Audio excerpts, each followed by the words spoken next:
Assalamualaikum warahmatullahi wabarakatuh. Salam jumpa kembali mahasiswaku semua.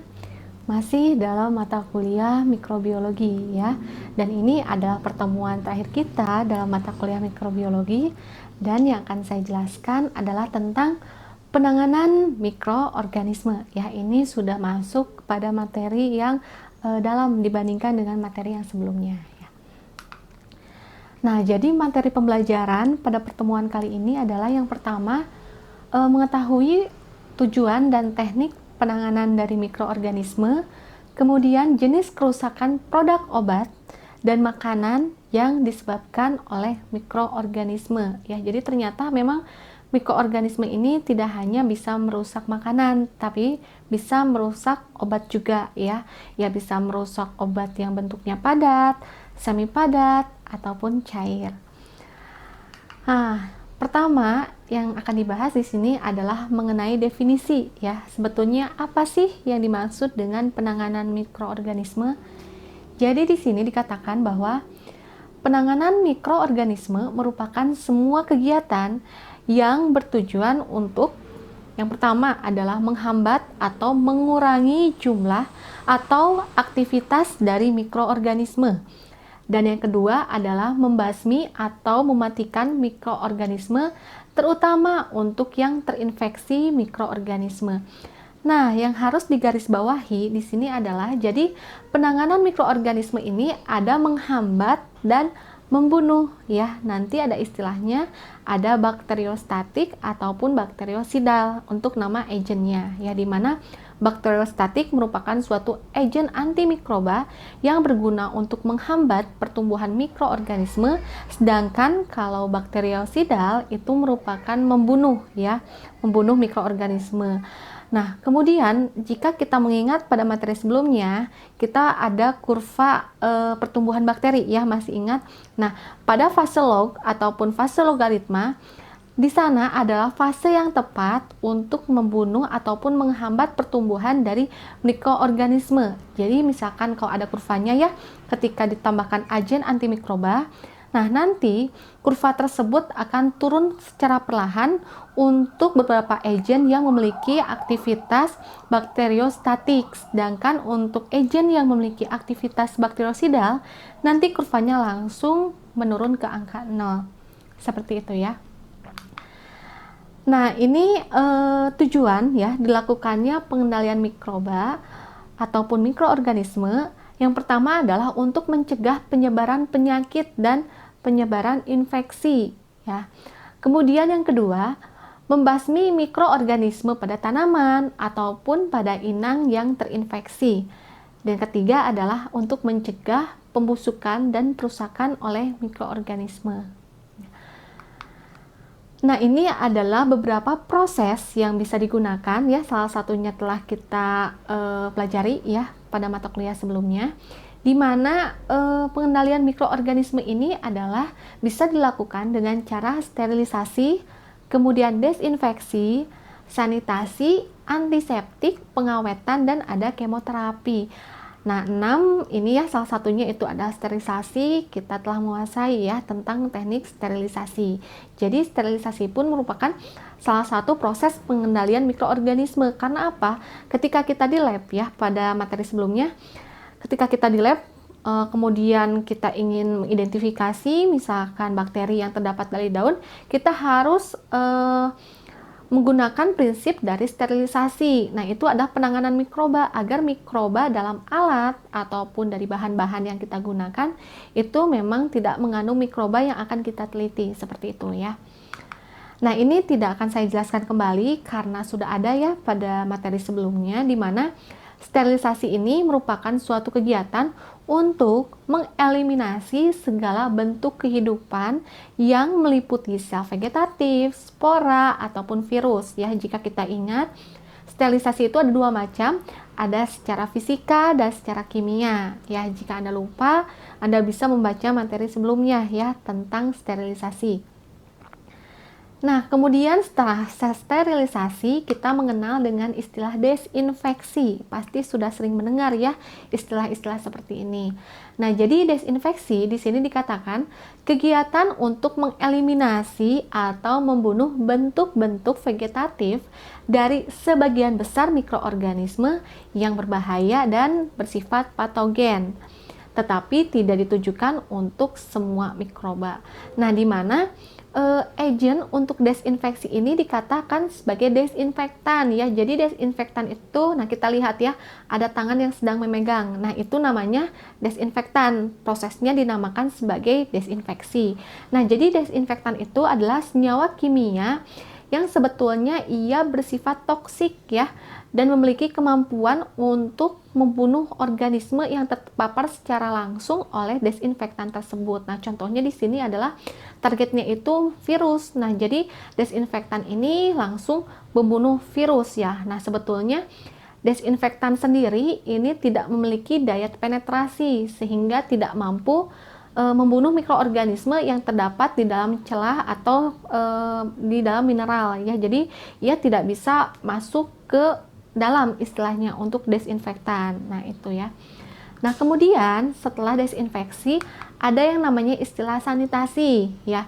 Biasanya kita sudah sering mendengarnya di lingkungan rumah sakit ya, sanitasi. Nah, secara istilah, jadi sanitasi ini adalah pengurangan populasi bakteri hingga tingkat aman sesuai dengan standar umum kesehatan atau cara untuk mengurangi sejumlah mikroba sampai tidak menimbulkan kerugian baik secara kimiawi dan fisikawi. Dan artinya apa?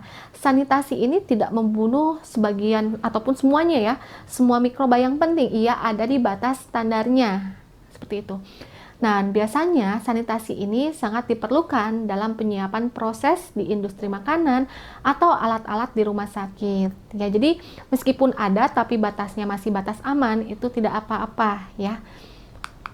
Kemudian yang keempat adalah antiseptik. Nah, antiseptik pun sering kita dengar ya dalam kehidupan sehari-hari. Di mana antiseptik ini adalah merupakan aplikasi ya dari senyawa kimia yang bersifat antiseptis terhadap tubuh untuk melawan infeksi atau mencegah pertumbuhan mikroorganisme dengan cara menghancurkan atau menghambat aktivitas dari mikroba, spora, dan virus yang memiliki daya tahan yang kuat masih tetap hidup. Jadi tujuan dari antiseptik ini adalah untuk menghambat atau merusak mikroorganisme di permukaan suatu jaringan hidup sehingga dapat mencegah infeksi. Nah, biasa ini kita gunakan ya tadi ya, ketika terjatuh, misalkan sampai ada luka di permukaan kulit, nah itu harus digunakan antiseptik mencegah adanya infeksi ataupun pertumbuhan mikroorganisme ya akibat luka yang ditimbulkan. Nah, kemudian ada pengawetan. Nah, pengawetan ini dikatakan sebagai proses penambahan zat atau bahan ke dalam suatu produk ya.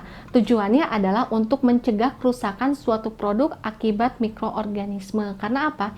Ketika suatu zat ya tidak ditambahkan ke bahan makanan, kita kenal dengan pengawet. Nah, biasanya makanan tersebut tidak tahan lama sehingga beberapa pabrik ataupun industri yang memproduksi makanan, biasanya makanan yang lembab itu pasti ada pengawetnya ya, apalagi cair, karena air itu merupakan media yang sangat baik untuk pertumbuhan bakteri.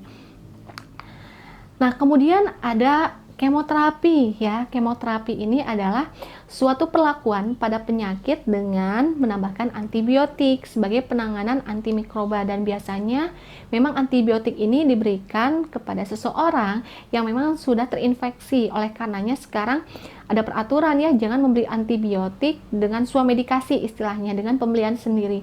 Antibiotik tersebut harus dibeli berdasarkan resep dokter. Karena apa? Ditakutkan nanti misalkan antibiotik yang kita makan itu tidak sesuai dengan bakteri yang ada di tubuh kita. Ataupun misalkan kita merasa kok ini ada infeksi yang masuk ke dalam tubuh. Nah, itu kan hanya perasaan ya, berbeda dengan diagnosis dari dokter. Jadi intinya, kalau antibiotik tersebut tidak bisa kita beli secara swamedikasi ataupun secara sendiri, melainkan harus dengan resep dokter. Nah, ini adalah berkaitan dengan kemoterapi ya tadi, ada faktor-faktor yang mempengaruhi aktivitas antimikroba. Ini sudah dijelaskan sebetulnya pada materi sebelumnya ya, di mana faktor-faktor yang mempengaruhi aktivitas ini yang pertama adalah karakteristik mikroba ya. Kemudian ada jumlah populasi mikroba, ada konsentrasi dan dosis dari zat mikroba, kemudian ada fase perkembangan mikroba kayak tadi ya, yang baik itu membunuh ataupun menghambat pertumbuhan mikroba ketika mikroba sedang ada fase logaritma ya. Nah, kemudian kondisi lingkungan. Ya, ini hanya mengulang materi yang sebelumnya ya, saya selipkan agar tidak lupa. Nah, di mana untuk prinsip kerja dari bahan antimikroba ini itu ada beberapa macam ya. Ada yang menghambat sintesis dinding sel, kemudian ada yang menghambat metabolisme dari asam folat, PABA, kemudian membran sel, kemudian ada yang menghambat protein sintesis ya.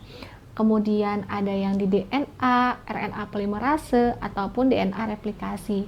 Kalau ada pertanyaan ya sekarang tingkat 1, kok bisa hafal misalkan jenis-jenis obat yang ada di pasaran. Nah, dengan Anda berlatih dan banyak membaca, nanti dengan tersendirinya Anda memiliki memori dan mengetahui ya macam-macam obat. Nah, misalkan oh iya rifampicin adalah golongan antibiotik.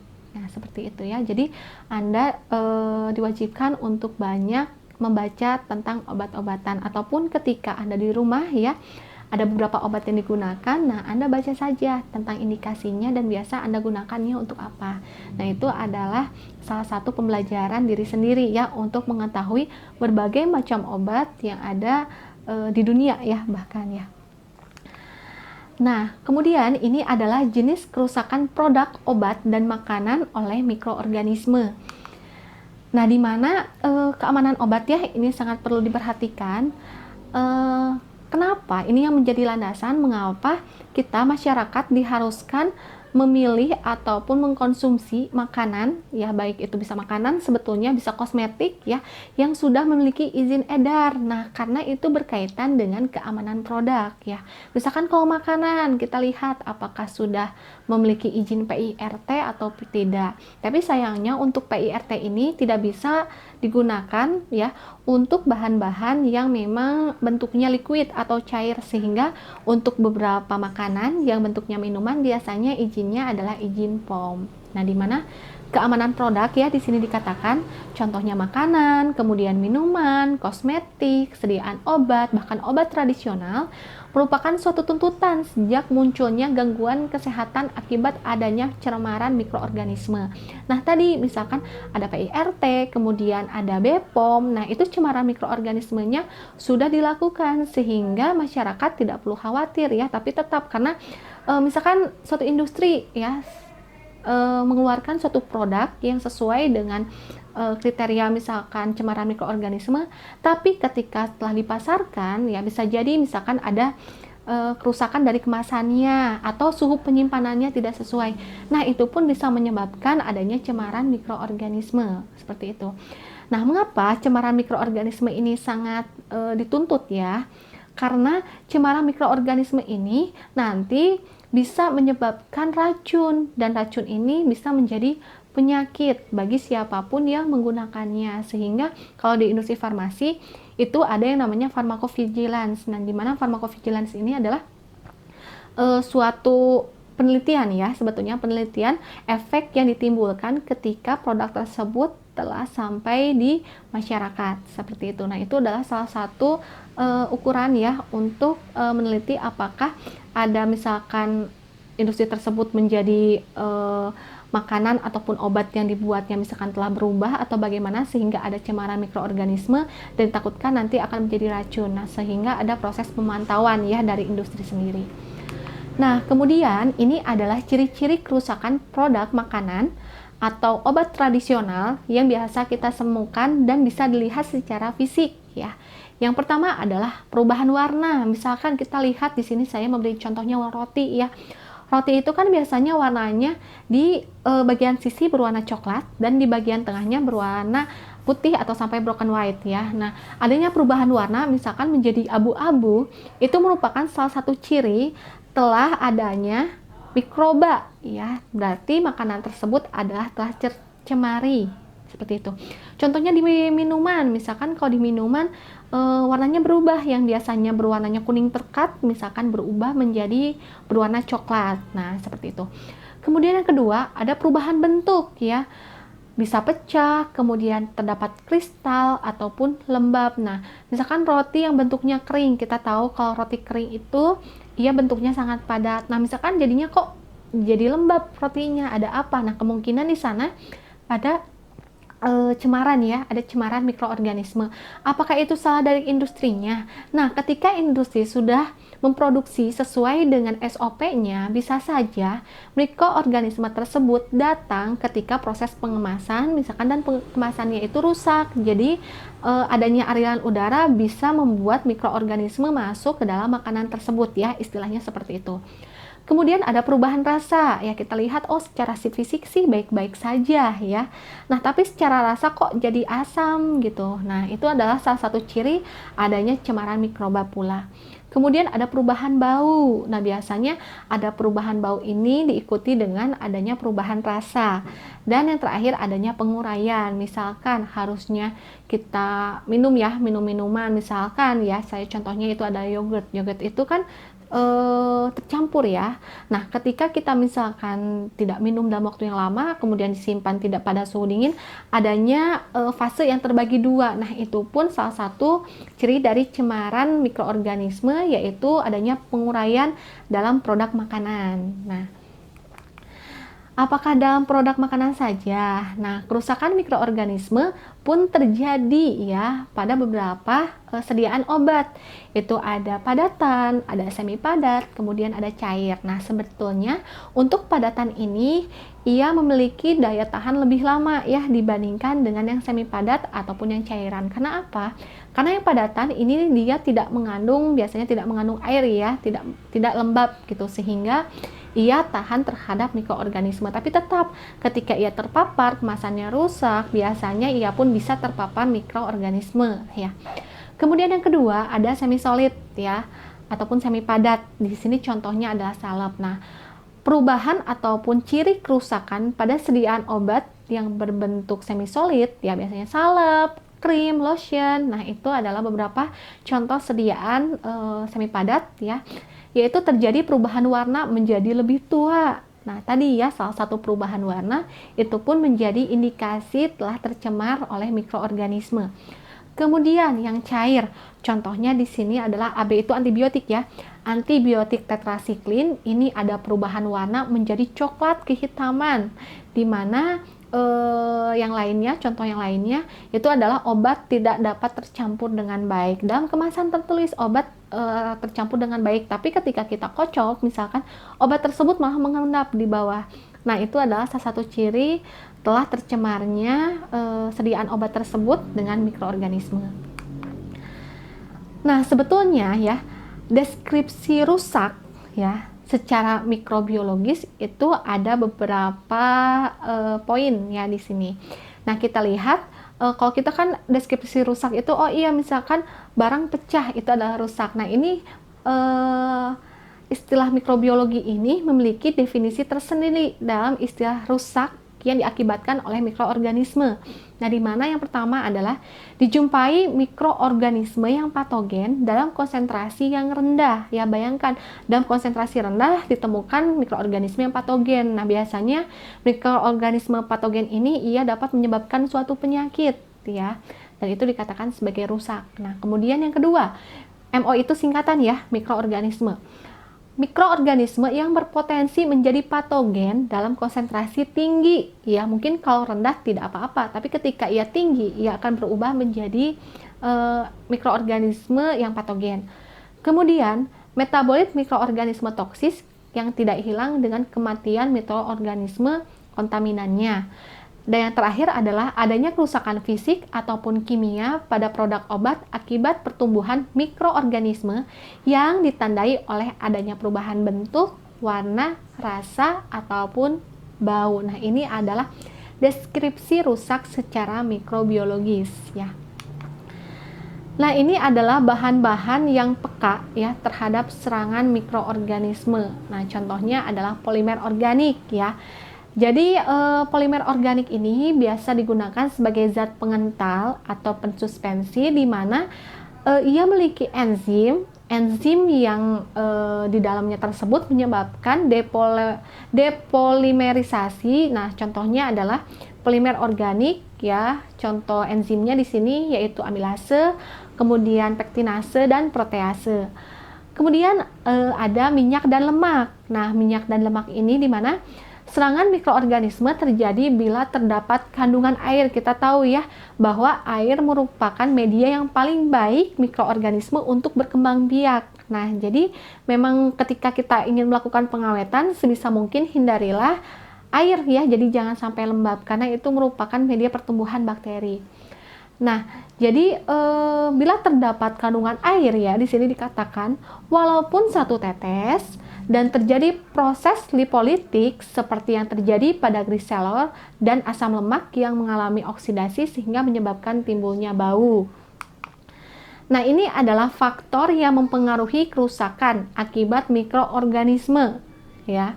Yang pertama adalah ukuran dari mikroorganisme, kemudian tipe mikroorganisme, pH. Biasanya MO ini ia tumbuh baik pada pH berkisar 3 sampai 6. Kemudian adanya kandungan kelembaban ya, semakin lembab semakin banyak istilahnya, semakin banyak kandungan airnya dan semakin tinggi ya kemungkinan mikroorganisme tersebut hinggap. Nah, begitupun dengan kadar air ya. Kemudian ada potensial redox, ada struktur fisik, kemudian keberadaan gas O2 dan CO2, keberadaan substansi mikroba alami, kemudian faktor nutrisi dan desain pengepakan. Nah, ini adalah syarat dari zat pengawet ya. Yang pertama adalah mampu membunuh kontaminan mikroorganisme, tidak toksik atau menyebabkan iritasi pada penggunanya, stabil dan aktif, serta selektif dan tidak bereaksi dengan bahan. Nah, teknik pengawetan ini bisa digunakan dengan berbagai cara. Yang pertama dengan cara alami, kemudian cara biologis dan cara kimia. Untuk cara alami ini bisa dengan melakukan pemanasan ataupun pendinginan ya. Biasanya kita melakukan pendinginan ya untuk yang cara alami. Kemudian di teknik pengawetan dengan cara biologis bisa dengan menggunakan cara fermentasi, dan secara kimia ini menggunakan bahan-bahan kimia tertentu. Contohnya adalah asam propionat, kemudian bleng, nitrat atau nitrit, dan zat pewarna. Nah, ini adalah alat ya sebetulnya yang bisa digunakan untuk deteksi mikroorganisme yang kontaminan. Nah, di mana deteksi mikroorganisme kontaminan ini dapat dilakukan secara mikroskopis dengan metode kuantifikasi ataupun dengan metode yang lebih canggih. Jadi memang ada secara kualitatif dan secara kuantitatif ya. Mungkin kalau secara kualitatif kita bisa menggunakan teknik pewarnaan saja, tapi secara kuantitatif biasanya itu menggunakan alat yang lebih canggih ya. Kemudian metode kuantifikasi ini contohnya adalah metode perhitungan jumlah kapang ataupun total pet count ya atau TPC. Dan kelemahannya media yang digunakan ini tidak dapat cocok untuk semua jenis dari mikroorganisme, dan untuk identifikasi toksin ini dapat digunakan metode uji yang lebih canggih yaitu dengan menggunakan HPLC, kemudian imunologi ataupun spektroskopi. Nah, di sini kita sudah banyak mendengar tentang istilah-istilah alat ya. Mungkin Anda masih bingung. Nah, ketika Anda bingung, untuk sementara Anda bisa searching seperti apa alat yang dimaksud, dan nanti jika di lab kita bisa bertemu dengan alat-alat yang dimaksud di sini ya. Sekian penjelasan pada materi kali ini. Semoga Anda bisa mencerna ya. Sampai bertemu pada ujian. Semoga apa yang telah disampaikan bermanfaat. Terima kasih. Wassalamualaikum warahmatullahi wabarakatuh.